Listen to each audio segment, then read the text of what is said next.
Весна – это не только первые теплые дни и солнце. Для многих это праздник Навруз или персидский Новый год. Этот древний праздник символизирует наступление Нового года по астрономическому солнечному календарю. Считается, что с этого дня в мире начинается обновление и процветание. Отмечать этот праздник начали более 3000 лет назад в Персии. Это один из самых древних праздников на планете и символизирует начало весны и нового сельскохозяйственного года.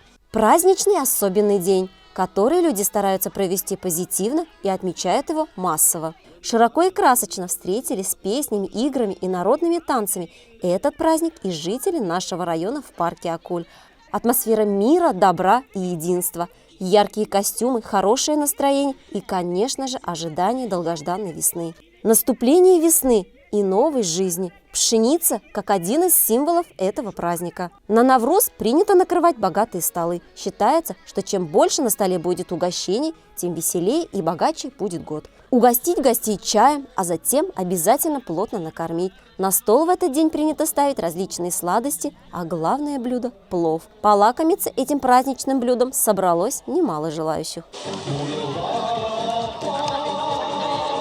Именно проявление милосердия и любви к ближнему отражает главный смысл праздника Навруз.